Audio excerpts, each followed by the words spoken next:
Doutora, a gente vem falando sobre saúde mental, né? Na semana passada a gente já começou a falar sobre esse assunto. Eu te faço uma pergunta: podemos mudar nossa realidade? O que você acha? Eu acho que sim. Eu também acredito que sim. E pensando nisso, eu trouxe hoje duas práticas para nos auxiliar a mudar o nosso cenário, a nossa realidade. E com isso a gente consegue mudar a realidade à nossa volta. E quem sabe a gente pode ser uma sementinha de mudança no planeta. Eu só vou trazer uma contextualização para a gente trazer um cenário um pouco mais pesado para os nossos ouvintes e quem nos acompanha entender, para que a gente consiga trazer a eficiência dessas práticas, tá, Carol? Certo.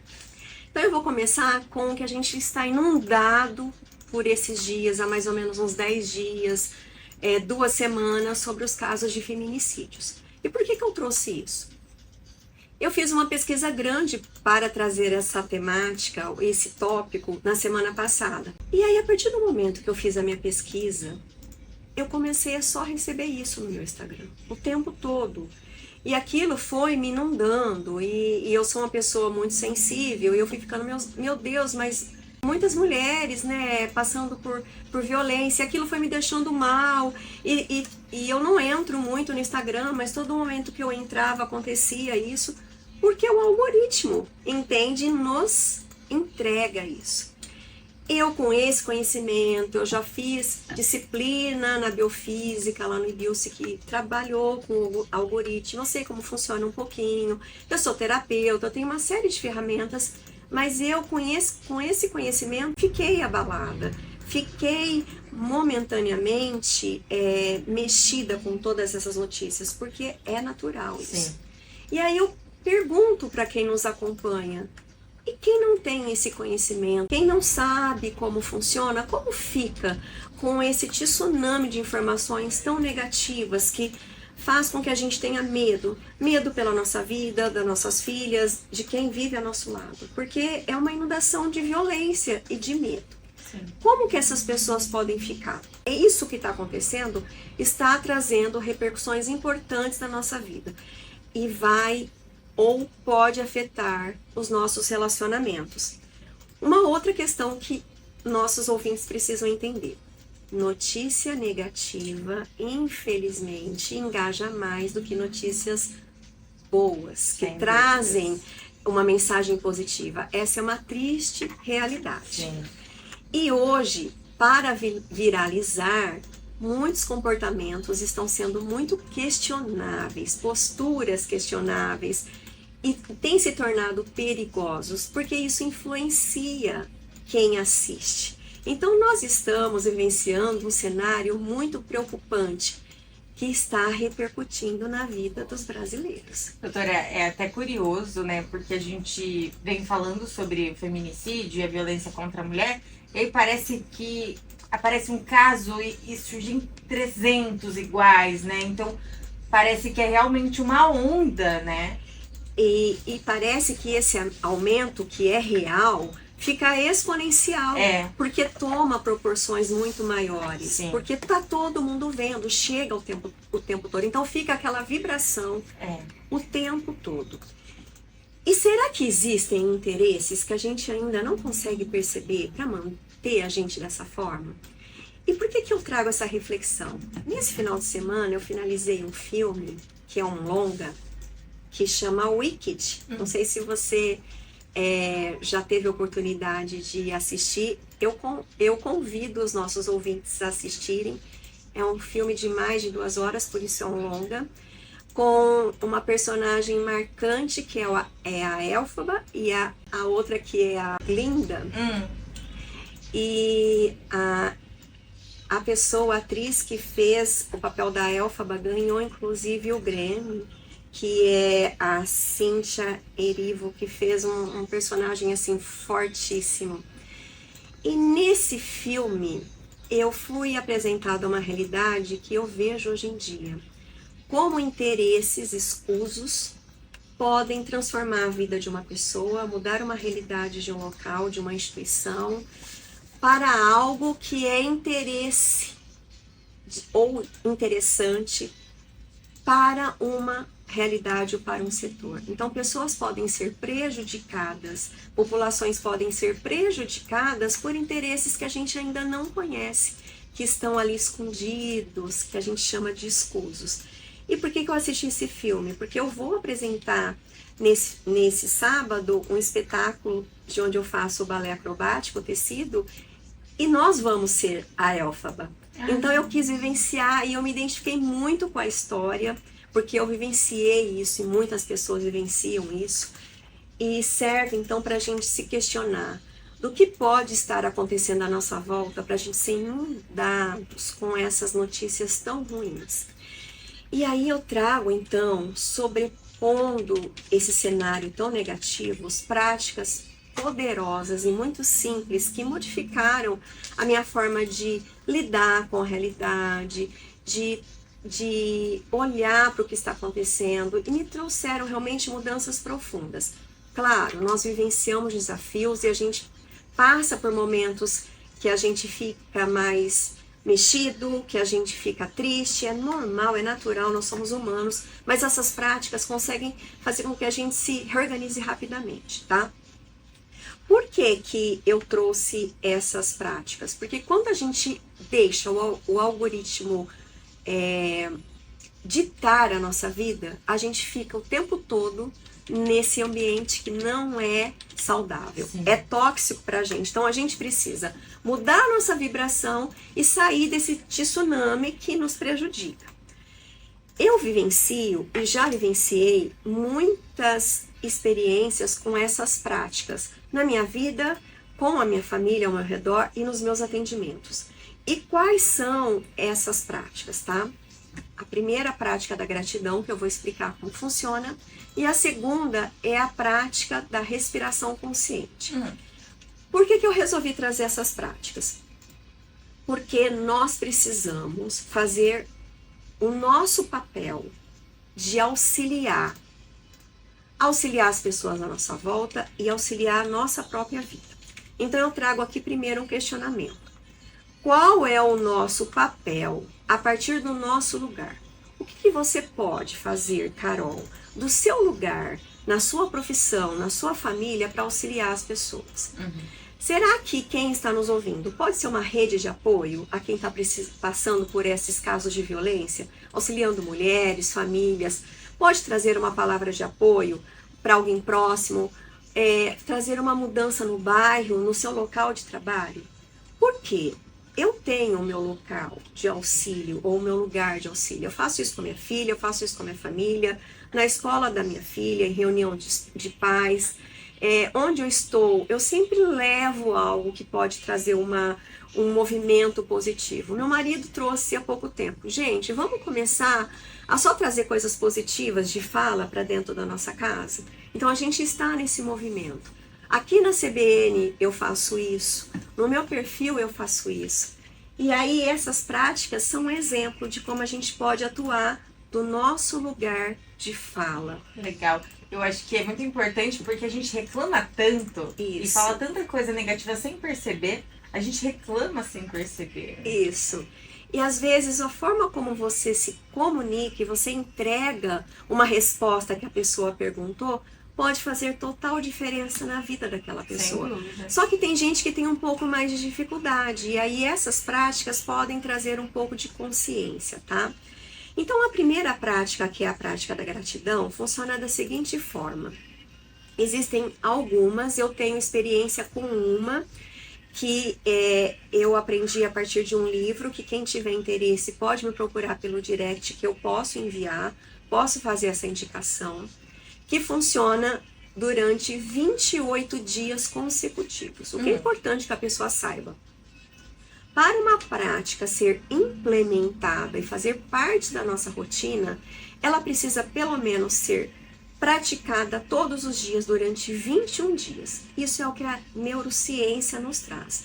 Porque o nosso cérebro entende que a partir de 21 dias, todos os dias, aquilo começa a virar um hábito. E se a gente parou, a gente precisa voltar e começar novamente. Esse livro, ele traz 28 dias de prática.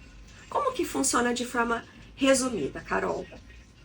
Eu preciso ter um bloco de anotação ou folhas, ou um caderno. Não posso ficar escrevendo no celular, porque o hemisfério do meu cérebro que trabalha com a escrita, quando eu escrevo, eu entendo que eu estou colocando em prática algo. Então é importante a prática de escrever. Então eu faço uma lista de motivos pelos quais eu tenho o motivo de agradecer. Eu agradeço por ter um chuveiro maravilhoso que me proporciona um banho gostoso, com água quentinha, águas fortes caindo no meu corpo. Quem que agradece isso? Exatamente, de coisas que são simples, entre aspas, do dia a dia. A gente já tá até acostumado, né? Eu tenho uma cama maravilhosa, um colchão maravilhoso, que eu já fui para resorts, graças a Deus, e hotéis importantes. Eu deito na minha cama, eu não sinto diferença de lugares que eu já conheci, a não ser o Hard Rock em Punta Cana, que eu passei minha lua de mel, que é fantástico. Mas assim, uma cama maravilhosa. Então toda noite eu deito e agradeço. Eu agradeço por essa cama maravilhosa que eu tenho. Eu agradeço por poder respirar, mesmo hoje com um pouco de dificuldade, porque eu estou aqui. É uma dádiva eu poder respirar, é uma dádiva o dom da visão, é uma dádiva o dom da fala. Nós temos tantos motivos para agradecer e até aparentemente motivos que seriam negativos a gente pode agradecer. Uma demissão grave pode ser um motivo para trazer um propósito de vida importante, uma mudança de função importante, mudar uma rotina familiar, que eu já trouxe aqui vários exemplos. Então, a prática da gratidão consiste em a gente listar diariamente motivos pelas quais a gente pode agradecer, de motivos muito simples, diários, até motivos grandiosos e importantes. E existem práticas, inclusive, dependendo do dia, que a gente agradece pelo que não aconteceu. Fazendo uma projeção. Agradeço por ter conseguido aquela vaga que eu sempre busquei. Porque o nosso cérebro, ele não consegue entender o que já aconteceu lá no passado, do que está acontecendo agora, do que pode acontecer. Então, quando a gente começa a vibrar, eu agradeço porque eu estou bem, porque eu estou feliz, e começo a rir, e começo a ficar num movimento de agradecimento, nós vamos mudando a nossa vibração e a gente vai mudando a vibração à nossa volta. Então, quando a gente chega num lugar e a pessoa pergunta, e aí, como que você está? Ah, olha, eu estou mais ou menos. Olha, aí começa a listar um monte de situações negativas que são reais, são genuínas. Mas olha a diferença. Bom dia, como você tá? Eu estou ótima. E você? Aquela realidade já começa a mudar, porque a pessoa fala assim, nossa, ela tá falando que eu tô ótima, eu posso ver se eu também estou ótima. E aí a gente já vai trazendo uma conscientização diferente, um movimento diferente daquele movimento tão triste e negativo que a gente vem observando.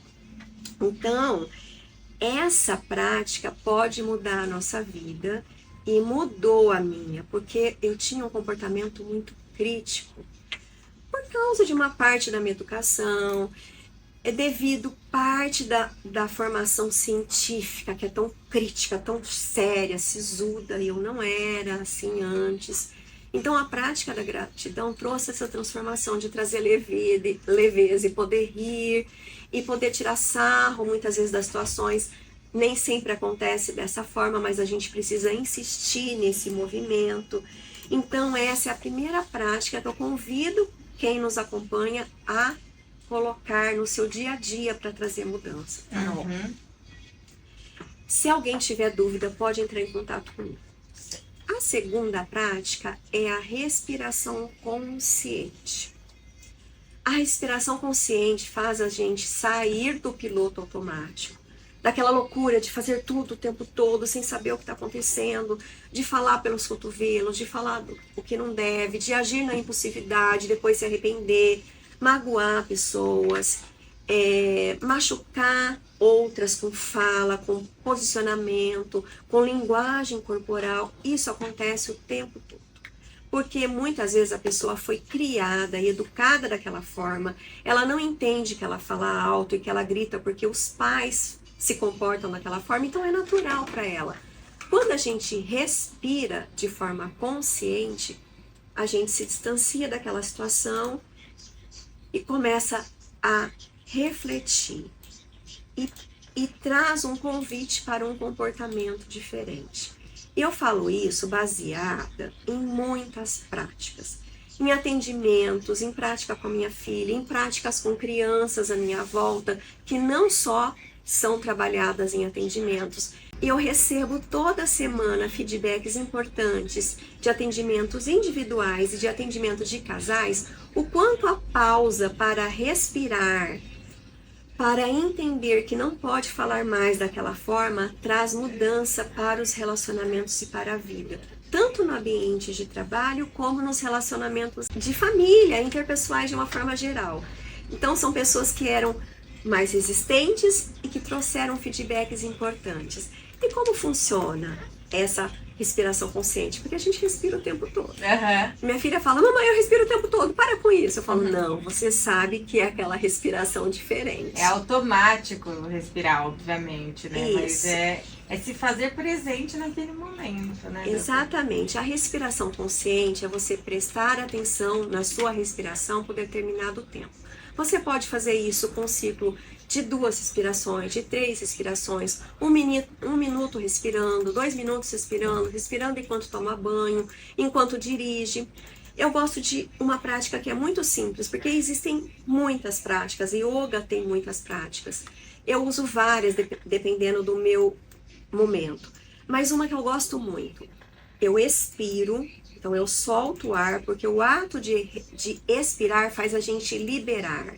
A gente liberar os julgamentos, sair das expectativas, liberar a ira, o nervosismo, a impulsividade. Então, é um movimento de intencionar, liberar o que é importante. Então, eu expiro primeiro. Eu não faço assim e expiro. Não, eu expiro primeiro, eu me esvazio primeiro. Aí eu inspiro profundamente. Expiro, intencionando liberar. Inspiro profundamente e expiro. Esse movimento 2, 3 vezes já traz um movimento importante de mudança. Então, finalizando a nossa coluna, a gente precisa trazer mudanças efetivas. E o respirar consciente, ter gratidão, traz mudanças bem efetivas. Que a gente possa trazer comportamentos assertivos e efetivos para essa nossa realidade. Que a gente respire mais e traga essa consciência para quem está à nossa volta. Sem dúvidas, são práticas que a gente pode ir colocando em prática, né, todos os dias, e se não deu certo hoje, tenta amanhã, e se não deu certo amanhã, tenta depois de amanhã, e tentando, uma hora a gente engrena nessas práticas que fazem total diferença. Doutora Alessandra Vidotto, muito obrigada por mais um programa. A persistência faz diferença. Sim. Assim como respirar, a gente não para em nenhum momento. Exatamente.